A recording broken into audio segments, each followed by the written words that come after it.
kasih pemirsa Anda kembali menyaksikan Kominfo Newsroom. Pemirsa, di balik keindahan destinasi wisata di Indonesia masih terdapat jejak muram. Salah satunya adalah permasalahan sampah. Dan sampah ini menjadi masalah besar tahunan dalam setiap kegiatan pariwisata. Dari pengelola objek wisata dan juga masyarakat terkesan abai dalam pengelolaan sampah tersebut. Dan pemirsa, jika dibiarkan, maka sampah-sampah ini bisa menjadi bom waktu yang merusak lingkungan dan tentunya pasti merusak pariwisata, citra pariwisata Indonesia di mata dunia. Lalu pemirsa, sebenarnya seperti apakah standar pengelolaan sampah di Indonesia yang dilakukan oleh pemerintah? Untuk membahasnya, saat ini kita sudah bergabung bersama dengan Bapak Frans Teguh selaku staf ahli bidang pembangunan berkelanjutan dan konservasi Kemenparekraf RI. Selamat malam Pak Frans. Selamat malam Mbak Mona, selamat malam seluruh pemirsa. Baik, terima kasih Pak Frans sudah meluangkan waktunya untuk dialog di Kominfo Newsroom.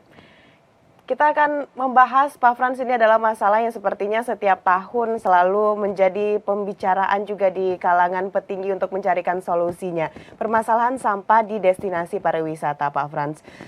Untuk saat ini sebenarnya seperti apa pengelolaan sampah yang dilakukan oleh pemerintah Indonesia di destinasi pariwisata, Pak Frans?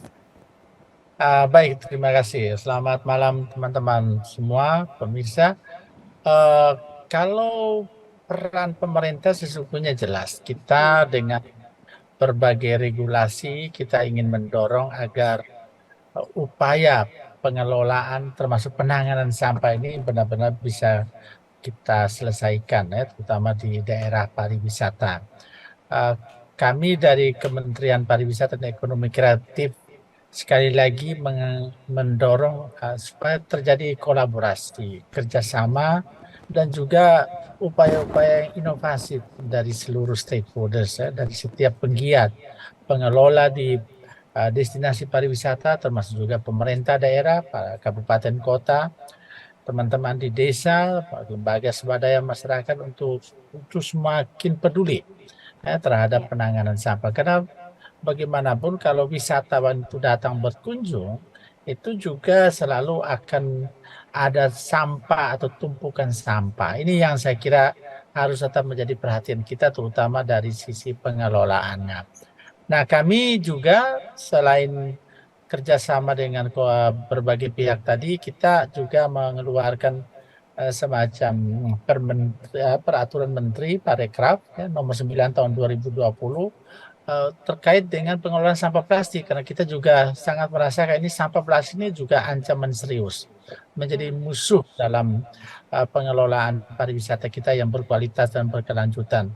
Sehingga kita harapkan tuh tanggung jawab, kewajiban dari pengelola memastikan ada tempat sampah yang memadai, ada pengelolaan yang lebih terpadu, terkait dengan pengiriman tempat sampahnya dan bagaimana SOP-nya, ini semuanya kita atur sehingga itu bisa menjadi petunjuk teknis yang bisa dipakai oleh teman-teman, oleh semua pihak, sehingga pengelolaan sampah kita ini ya tetap harus hygiene, ya, kita menjadi lebih bersih dan semakin sehat. Saya kira itu yang menjadi concern kita, dan kita harapkan ini semua bisa menuju kepada destinasi-destinasi yang lebih berkualitas dan berkelanjutan. Nah, yang menjadi tantangan kita adalah bagaimana destinasi-destinasi kita ini harus secara ekonomi ini berkelanjutan, tapi secara sosial budaya dan juga secara lingkungan ini harus juga benar-benar memperhatikan supaya pengunjung nyaman dan dia lebih lama tinggal, dan sekaligus juga ada reputasi, ada citra yang bagus sehingga orang akan datang kembali untuk berkunjung ke destinasi-destinasi yang kita kelola. Ini saya kira menjadi perhatian serius. Kita sekarang ini kan sudah melakukan berbagai upaya, ya, terutama di beberapa destinasi super prioritas, destinasi-destinasi prioritas ini kita benar-benar mendorong agar ada kolaborasi, ada inovasi, dan bagaimana kita bersama-sama melakukan upaya penanganan sampah ini di destinasi. Baik, berarti dari Kemenparekraf terus melakukan kolaborasi dengan pemerintah daerah ya Pak Frans, mengingat Indonesia ini apalagi setiap beberapa tahun belakangan sering mengadakan event berskala internasional, di mana itu dari belahan negara lainnya datang ke Indonesia juga untuk melihat bagaimana pariwisata. Nah Pak Frans, kita melihat salah satu negara, Singapura ini berhasil menangani permasalahan sampah di destinasi pariwisatanya dengan baik. Apakah cara mereka untuk mengelola sampah di destinasi pariwisata tersebut di Singapura, Pak Frans, bisa kita adopsi juga untuk di Indonesia ini, Pak? Ya, saya kira kita harus akui, kita perlu mencontoh yang baik lah. Saya Mm-mm. kira itu satu hal. Best practice ya, bagaimana misalnya negara-negara lain, tidak hanya Singapura, ya, termasuk negara-negara di Eropa, itu di Amerika, mereka benar-benar serius dalam pengelolaan sampah. Jadi tanpa mempertimbangkan size ya, atau volume, saya kira kita perlu sekali lagi managing sampah ini dari hulu ke hilir dengan upaya-upaya teknologi yang lebih apik ya, dengan secara konsisten bertanggung jawab. Ini saya kira prasyarat ya, bagaimana kita bisa mengelola sampah dengan baik. Dan ini yang sudah dilakukan oleh teman-teman kita dari negara-negara yang sudah maju, dan juga komitmen dan konsistensi dari warga negaranya ya. Seperti di Singapura ini kan juga ada denda misalnya. Ini juga saya kira pembelajaran yang bisa kita kita lakukan atau kita bisa cermati. Nah, untuk kita di Indonesia ya memang tingkat kapasitas pengelolaan sampah kita ini memang masih belum optimal ya, sehingga ini tentu harus menjadi apa namanya catatan kita bersama ya, pengelolaan sampah yang baik dan benar ini seperti apa, TPA-nya juga ya, terus pelayanan transportasi delivery-nya, terus bagaimana ini bisa nanti diubah menjadi barang-barang yang setengah jadi yang bisa dipakai lagi ya. Jadi Ya. kita masuk kepada ekonomi sirkular misalnya ya, Hmm. recycle, reuse, reduce. Nah, ini juga sesuatu yang juga menjadi bagian penting. Jadi ekosistem pengelolaan sampah itu juga perlu dukungan dan kerjasama dari berbagai pihak. Saya kira itu yang paling mendasar dalam kaitan kita mengelola sampah, dan contoh yang baik ini saya kira bisa menjadi inspirasi bagi kita. Kenapa kita tidak bisa? Itu kira-kira yang menjadi catatan saya kepada kita semua. Baik, Bapak tadi sudah menyinggung mengenai penggunaan teknologi yang tentunya bisa mengatasi permasalahan sampah di Indonesia. Apakah sejauh ini Pak dari Kemenparekraf kita sudah mempersiapkan program atau gebrakan gitu Pak yang memanfaatkan teknologi untuk bisa meminimalisir permasalahan sampah di destinasi pariwisata di Indonesia Pak kira-kira? Ya, saya kira kita sudah cukup banyak ini Hmm. inisiatif atau contoh atau teman-teman yang saya pikir mereka itu punya dedicated yang luar biasa, bahkan menjadi social entrepreneur. Jadi skill dalam mengelola limbah atau mengelola sampah ini kan kita bisa upayakan dengan sebuah teknologi yang kita punyai dan kita miliki. Jadi saya kira itu yang pertama yang saya ingin garis bawahi. Terus yang kedua juga sebetulnya teknologi yang digunakan juga mungkin tidak terlalu mahal sih, bisa dijangkau oleh seluruh kalangan masyarakat. Dan mungkin yang penting itu adalah inisiatif kita ya, yang secara lebih serius untuk menjadi bagian dari solusi, ya, terutama literasi ya, untuk sadar pada lingkungan ya, kita ingin hidup kita bersih, bagaimana kita misalnya memastikan misalnya milah sampah yang baik antara sampah plastik, sampah organik.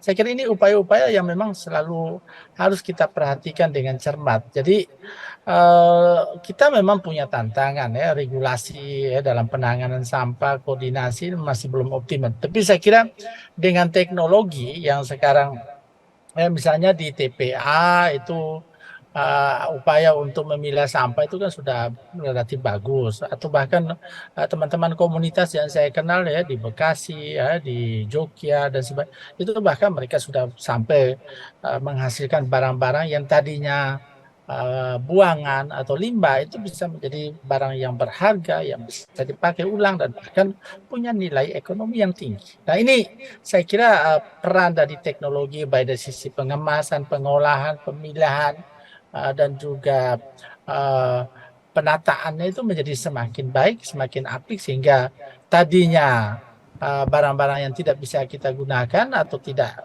mempunyai nilai ekonomi yang tinggi, tapi akhirnya sekarang bisa dimanfaatkan ulang. Dan saya kira ini sesuatu yang harus kita akui bahwa teknologi itu mempunyai peran yang sangat besar, dan tentu penguasaan terhadap teknologi ini ya, anak-anak muda, literasi Hmm. teknologi ini kalau bisa kita dorong untuk memberikan solusi-solusi yang terdekat, terutama bagaimana kita bisa meminimalisir sampah yang memang masih ada di hadapan dan bahkan menjadi momok selama ini dalam kehidupan kita sehari-hari.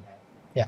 Baik, di samping petugas yang benar-benar memiliki kewajiban untuk mengelola sampah di destinasi pariwisata ini, Pak Frans, itu sangat minim sekali partisipasi masyarakat untuk bisa mengelola sampah tersebut. Nah, sekarang ini kan sedang viral juga nih, Pak Frans, di media sosial ada organisasi anak-anak muda yang bisa merangkul banyak masyarakat untuk membersihkan sampah di beberapa destinasi pariwisata.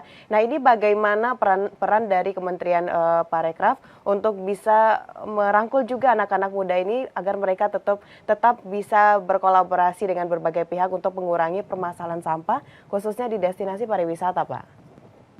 Yes, setuju sekali. Ini anak-anak muda ini uh, saya melihat mereka bisa menjadi game changer dalam seluruh rangkaian kehidupan kita. Jadi contoh misalnya tadi ya, anak-anak muda yang bergabung dalam komunitas-komunitas tertentu, bahkan anak-anak sekolah, yayasan, anak bangsa misalnya, juga dengan CSR, ada program-program yang sudah dilakukan. Jadi kami juga saat ini misalnya kita bekerja sama ya dengan lembaga-lembaga yang ada ya, dari katakan dengan Yayasan Anak Bangsa misalnya, ada program Katalis ya, Change Maker Lab, yang berupaya untuk menyelesaikan berbagai permasalahan sampah di dalam konteks pengelolaan di Labuan Bajo atau di Bali, di Danau Toba.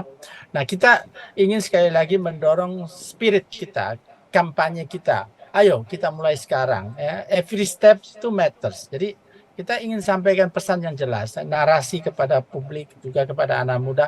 Mari kita mulai kurangi plastik. Ini ada hashtagnya ya. Jadi saya itu membawa tumbler sendiri deh, ada shopping bag, ya, alat-alat makan.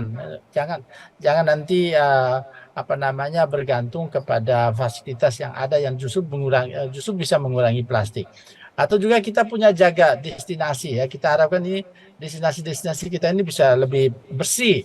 Ya, jadi ini juga menjadi upaya kita. Terus kita dorong ini supaya kita kurangi polusi. Jadi paling tidak misalnya kalau memang harus berjalan kaki ya lebih baik kita berjalan kaki. Toh aktivitas berjalan kaki dalam kegiatan wisata justru buat kita sehat, dan bahkan ini kita berkontribusi untuk tidak menyumbang karbon, dan ini kan juga ada gerakan untuk kurangi polusi. Kita serap karbon dengan ada aplikasi sekarang ini kan menghitung jejak karbon. Jadi kalau teman-teman muda coba kita biasakan, coba kita hitung karbon kita, berapa yang sudah kita keluarkan. Nanti kita bisa lakukan offsetting. Ya, oke, nanti untuk kompensasi supaya, oh ya, saya perlu nanam pohon lagi, saya bisa Benar. lakukan adoption, atau juga saya melakukan gerakan bersih. Ini untuk supaya ya kita kembali kepada komitmen nasional kita ya, net zero emission 2030 atau 2045, kalau bisa lebih cepat lebih baik. Tapi langkah-langkah kecil ini bisa kita lakukan, dan saya sekali lagi meng-highlight bagaimana peran anak-anak muda ini dengan kreativitasnya, dengan penguasaan teknologinya, dan juga dengan karya-karyanya, pasti setiap langkah itu bisa memberikan solusi terhadap permasalahan kita dengan sampah ini. Baik, tentunya yang menjadi inti dari permasalahan sampah ini adalah kesadaran dan juga kepedulian dari masyarakat. Begitu ya Pak Frans? Kita harapkan Setuju. semua yang telah dilakukan oleh Kemenparekraf dan juga masyarakat yang peduli terhadap sampah ini bisa benar-benar menyelesaikan permasalahan sampah di destinasi pariwisata di Indonesia. Pak Frans Teguh, terima kasih banyak sudah berdiskusi bersama Kominfo Newsroom pada malam hari ini. Kita akan ikuti lagi bagaimana perkembangan dari destinasi pariwisata di Indonesia tentunya. Selamat malam Pak Frans, selamat melanjutkan aktivitas. Ya, terima kasih. Selamat malam, Mbak. Baik pemirsa, itulah dialog kita bersama dengan staf ahli bidang pembangunan berkelanjutan dan konservasi Kemenparekraf, Bapak Frans Teguh. Usai jeda pariwara, kami akan kembali dengan informasi lainnya. Tetaplah bersama Kominfo Newsroom.